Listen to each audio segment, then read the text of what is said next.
надвор од темата може? Секогаш. Какви мерки планирате да преземете за справување со молците кои што 2 години веќе се појавуваат по Скопско? Значи, ако ме прашувате за молците кои се појавија на Водно и во регионот на реката Матка, периодот на расплод или на ларви е заминат и годинава, да речам, е согледана таа појава, бидејќи е веќе и доцна и безпредметно да се врши заштита на тоа подрачје. Службите во градот во текот на периодот кој што предстои ќе ги лоцираат точно местата со цел да последната сезона кој ќе спречиме нападот на молците врз шумата. Добро е што станува збор за едно изолирано место, мало место и ќе бидеме во можност во наредниот период да спречиме евентуално оштетување повеќе на парк шумата Водно. На што се должи зголеменото присуство на комарци? Имаше многу реакции во јавноста и дали може би тоа што 4 дена интензивно се прска може лошо да влијае врз здравието на граѓаните? Значи, годинава имавме климатски услови кои што придонесоа да интензивно се појават комарците и да имаме таква една појава каква што беше во изминатиот период во градот.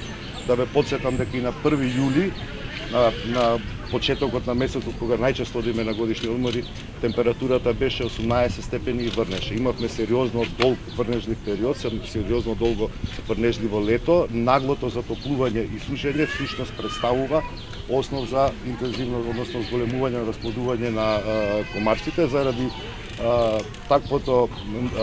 таквата масовна појава. Ние, иако претходно 2 пати веќе беа третирани комарците, дадовме поинтензитет со цел да го заштитиме здравјето на граѓаните. Средството кое што се употребува не влијае на здравјето на луѓето, тоа веќе знаете и во изминатиот период го соопшти бидејќи направивме анализа на тоа средство, така што интензивното прскање 4 дена во изминатите 4 дена придонесе да таа експанзија на комарците во градот исчезна и да тоа што беше предизвикано како сериозна загриженост на граѓаните, што е многу нормално, полека спласне и да ја вратиме состојбата во нормала. Ние не можеме да ги предвидуваме природните појави, нити временските услови, меѓутоа можеме соодветно да реагираме. Соодветната реакција на градот беше со интензивирање на прскањето против комарците. Градоначалникот толку препаратите против комарците за кои што се прескаѓанови нели претходно кои што се прскаше и самиот рековте вие во една од изјавите дека можеби се токсични препаратите. Со тоа уплатените посочуваат дека тие препарати понатаму ги уништуваат дел од животната средина. Какви чекори ќе преземете понатаму за нели да се откако ќе се уништи дел од животинските?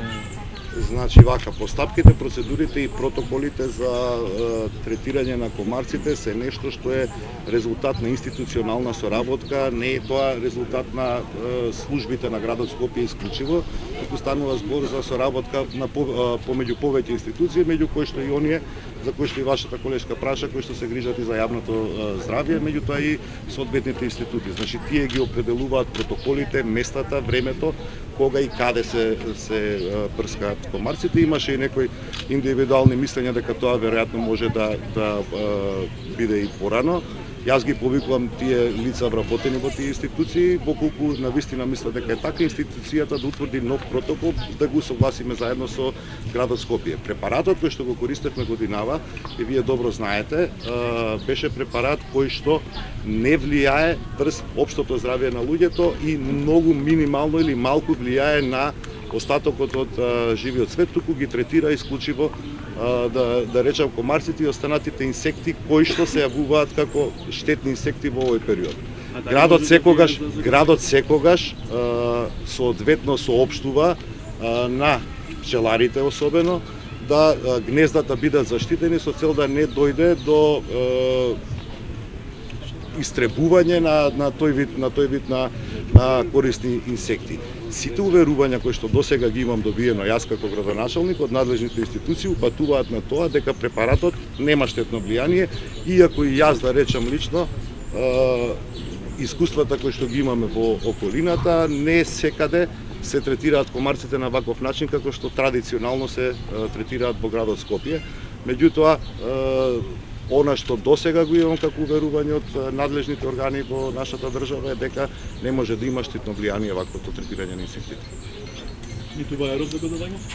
Не, ниту во аерозагадувањето, бидејќи станува збор за дневно прскање, кое што, да речам, потоа ги третира инсектите и со миењето, всушност со водите, со дождовите кои што следуваат во есенскиот период, тоа ќе се отстрани во целост. Всушност, тоа беше една од причините зошто, да речам, во текот на јуни месец, во текот на јули месец не можеше да се прска на тој начин. Затоа мора да имате соодветни услови, тоа се најмалку 3 дена без врнежи и прогноза за најмалку 2 дена без врнежи за да ги третирате тие инсекти, бидејќи во спротивно препаратот кој што се употребува ќе се измие и нема да го има ефект.